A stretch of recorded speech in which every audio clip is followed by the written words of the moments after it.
Hello guys, അപ്പോൾ welcome to my YouTube channel and I am Aarathi Sathya. ഞാൻ final year medical student. അപ്പം ഇന്ന് medical student ആണെങ്കിൽ പോലും നമ്മൾ സംസാരിക്കാൻ പോകുന്നത് BDSനെ കുറിച്ചാണ്. ഇത് ഞാൻ എൻ്റെ ഫ്രണ്ട്സിൻ്റെ അടുത്ത് ചോദിച്ചറിഞ്ഞ കുറച്ച് കാര്യങ്ങളും പിന്നെ കുറേ യൂട്യൂബ് വീഡിയോസ് കണ്ടിട്ട് അതിൽ നിന്ന് എടുത്തിട്ടുള്ള ഇൻഫർമേഷനുമാണ്. അപ്പോൾ ഹോപ്പ് ഈ വീഡിയോ നിങ്ങൾക്ക് ഹെൽപ്ഫുൾ ആയിരിക്കും ആൻഡ് നമുക്കിനി വീഡിയോയിലേക്ക് കടക്കാം. അപ്പോൾ ഫസ്റ്റായിട്ട് തന്നെ നമുക്ക് BDSന് ഇപ്പോൾ എല്ലാവരും പറയുന്നുണ്ടല്ലേ, BDSന് സ്കോപ്പില്ല. അതെന്തുകൊണ്ടാണ് അങ്ങനെ പറയുന്നതെന്ന് ഫസ്റ്റായിട്ട് ആ ഒരു ഇഷ്യൂ നമുക്ക് അഡ്രസ്സ് ചെയ്യാം. അത് ആക്ച്വലി എന്താ അങ്ങനെ പറയുന്നതെന്ന് വെച്ചാൽ ഇപ്പോൾ കുറേ സീറ്റ് ഉണ്ട് ആൻഡ് കുറേ പേര് BDS പഠിക്കുന്നുണ്ട്. അപ്പോൾ BDSന് സ്കോപ്പ് കുറയുന്നതെന്നാണ് എല്ലാവരും പറയുന്നത്. ആൻഡ് പ്ലസ് BDS കഴിഞ്ഞ ഉടനെ ഒരു ഡെൻറ്റിസ്റ്റിന് കിട്ടുന്ന സാലറി എന്ന് പറയുന്നത് ഒരു 16K to 20K ആണ്. അതുകൊണ്ടാണ് എല്ലാവരും BDSന് സ്കോപ്പ് വേണം എന്ന് പറയുന്നത്. ഇനി വേറൊരു കാര്യം പറയാനുള്ളത് എന്താണെന്ന് വെച്ചാൽ, അങ്ങനെ ഇപ്പം 100% സ്കോപ്പ് ഉള്ളത് ഏത് കോഴ്സാണ് ഉള്ളത്? ഏത് കോഴ്സ് പഠിച്ചിട്ട് നമ്മൾ മാക്സിമം എഫേർട്ട് ഇടാതെ വെറുതെ കോഴ്സ് പഠിച്ചു എന്നുള്ളൊരു പേരിന് നമുക്ക് ജോലി കിട്ടുമോ? ഇല്ല. അപ്പം ഒരു കോഴ്സ് നമ്മൾ എത്രത്തോളം എഫേർട്ട് ഇടുന്നു അതാണ് അതിൻ്റെ സ്കോപ്പ് ഡിറ്റർമൈൻ ചെയ്യുന്നത്. അപ്പോൾ BDSൻ്റെ കാര്യം പറയുമ്പം ജോയിൻ ചെയ്യുന്നതിന് മുന്നേ നമ്മൾ മാക്സിമം കോഴ്സിനെ കുറിച്ച് മനസ്സിലാക്കണം. ഒരു 4.5 year കോഴ്സാണ്, ഇൻറ്റേൺഷിപ്പും ഉണ്ട്. അത് മനസ്സിലാക്കിയിട്ട് വേണം നമ്മൾ ജോയിൻ ചെയ്യാൻ വേണ്ടിയിട്ട്. അപ്പോൾ അതിനകത്ത് നമ്മളെ സ്കോപ്പ് ഞാൻ പറഞ്ഞ പോലെ നമ്മൾ എത്ര എഫേർട്ട് ഇടുന്നു എന്നുള്ളതിനനുസരിച്ചിട്ടാണ് നമ്മുടെ സ്കോപ്പ്. കോഴ്സിനല്ല scope actually. നമ്മൾ ഇപ്പം BDS പഠിച്ചിട്ട് തന്നെ ഒത്തിരി സാലറി വാങ്ങിക്കുന്നവരും ഒത്തിരി അടിപൊളിയായിട്ടുള്ള ഡോക്ടേഴ്സും ഉണ്ട്. അപ്പോൾ എങ്ങനെയാണെന്ന് വെച്ചാൽ നമ്മളെ എത്ര എഫേർട്സ് ഇടുന്നു അതിനനുസരിച്ചിട്ടാണ് നമ്മളൊരു കോഴ്സിൻ്റെ സ്കോപ്പ് എന്ന് പറയുന്നത്. പിന്നെ അറിയാലോ, എല്ലാ കോഴ്സിനും അതിൻ്റെതായിട്ടുള്ള പോസിറ്റീവ്സും നെഗറ്റീവ്സും ഉണ്ട് എന്ന്. ഇനി നമ്മൾ പറയാൻ പോകുന്ന ഇതിൻ്റെ ഓപ്പർച്യൂണിറ്റീസിനെ കുറിച്ചാണ്. ഓപ്പർച്യൂണിറ്റീസ് എന്ന് പറയുമ്പോൾ ഫസ്റ്റായിട്ട് ട്രഡീഷണൽ ഓപ്പർച്യൂണിറ്റിയാണ്. അതായത് ഒരു ക്ലിനിക്കിൽ വർക്ക് ചെയ്യുക, സ്വന്തമായിട്ട് ക്ലിനിക്ക് ഇടുക, അല്ലെങ്കിൽ വേറെ ഡെൻറ്റിസ്റ്റിൻ്റെ കീഴിൽ വർക്ക് ചെയ്യുക. ഇത് രണ്ടുമാണ്. അപ്പം അങ്ങനെ വർക്ക് ചെയ്യുമ്പോഴുള്ള കാര്യം എന്താണെന്ന് വെച്ചാൽ, നമുക്ക് ഈ പറഞ്ഞൊരു സ്റ്റൈപ്പൻഡ് കിട്ടും. അതിലൊരു പ്രോസ് എന്ന് പറഞ്ഞാൽ എന്താണെന്ന് വെച്ചാൽ, നമ്മൾ ക്ലിനിക്ക് കിട്ടാൻ നമ്മുടെ ഓൺ പ്രാക്ടീസാണ്. നമുക്ക് എല്ലാത്തിനും വേണ്ടി ടൈം കിട്ടും. നമുക്കെല്ലാം ലൈഫ് ഒരു ബാലൻസ്ഡ് ആയിട്ട് കൊണ്ടു നടക്കാൻ പറ്റും and proper work life balance.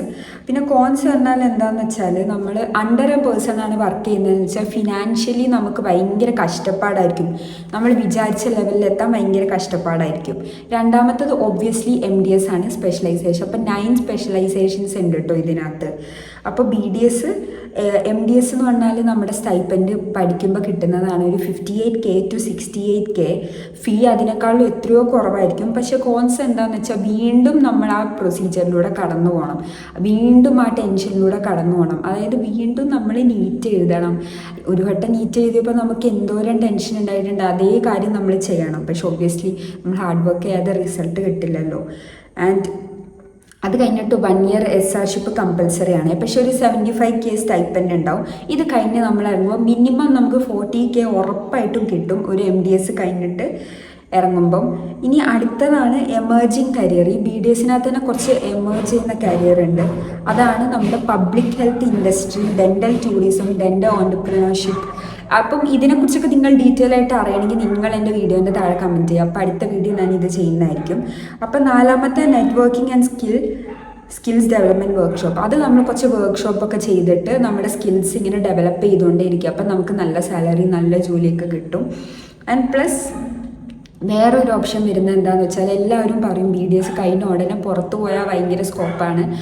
പക്ഷെ നമ്മുടെ BDSന് പല രാജ്യങ്ങളിലും വാലിഡിറ്റി ഇല്ല. അപ്പോൾ അതുകൊണ്ട് നമ്മൾ അവിടുത്തെ ഒരു ലൈസൻസിങ് എക്സാം എഴുതേണ്ടതാണ്. ഇപ്പോൾ UK എന്ന് പറഞ്ഞാൽ അതൊരു ORE എന്ന് പറഞ്ഞ എക്സാമാണ്. ORE Part 1 and Part 2. And Australia അത് ADC ആണ്. ദുബായിലോട്ട് ചെല്ലുമ്പോൾ നമ്മൾ 2 year ഇവിടുത്തെ എക്സ്പീരിയൻസ് പ്ലസ് TH എന്ന് പറഞ്ഞ എക്സാം എഴുതണം. അതിപ്പോൾ സത്യം പറഞ്ഞാൽ MBBS ആണെങ്കിലും നമുക്ക് പ്ലാബ്, USML ഈ എക്സാംസ് ഒക്കെ എഴുതിയിട്ടാണ് നമുക്ക് പുറത്തു പോകാൻ പറ്റൂ. അത് എല്ലാ കോഴ്സിനും അങ്ങനെ തന്നെയാണ്. പക്ഷെ നമ്മൾ ഹാർഡ് വർക്ക് ചെയ്താൽ നമുക്ക് കിട്ടില്ലാത്ത കാര്യമൊന്നുമല്ലത്. അപ്പം നിങ്ങൾ ടെൻഷൻ അടിച്ച് BDS എടുക്കണോ വേറെ കോഴ്സ് എടുക്കണോ? നിങ്ങൾക്ക് BDS പഠിക്കാൻ പറ്റും, നിങ്ങളെ എഫേർട്സ് ഇടാൻ പറ്റും, 100% കമ്മിറ്റ്മെൻറ്റ് കൊടുക്കാൻ പറ്റും എന്നുണ്ടെങ്കിൽ നിങ്ങൾ ഏത് കോഴ്സ് എടുത്താലും നിങ്ങൾ സക്സസ്ഫുൾ ആവും. കാരണം ഹാർഡ് വർക്കാണ് എല്ലാത്തിനും പിന്നിൽ. ഏത് കോഴ്സ് എടുക്കുമ്പോഴും നമ്മൾ അതിൻ്റെ ടോപ്പ് ലെവലിൽ എത്തണം. അപ്പോൾ അങ്ങനെയാണ് നമ്മുടെ വീഡിയോസിൻ്റെ സ്കോപ്പ് ആൻഡ് ഓപ്പർച്യൂണിറ്റീസ്. ഇത്രയാണ് എനിക്ക് ഈ വീഡിയോയിൽ പറയാനുള്ളത്. ഹോപ്പ് ഈ വീഡിയോ നിങ്ങൾക്ക് ഹെൽപ്ഫുൾ ആയിട്ടുണ്ടാവും.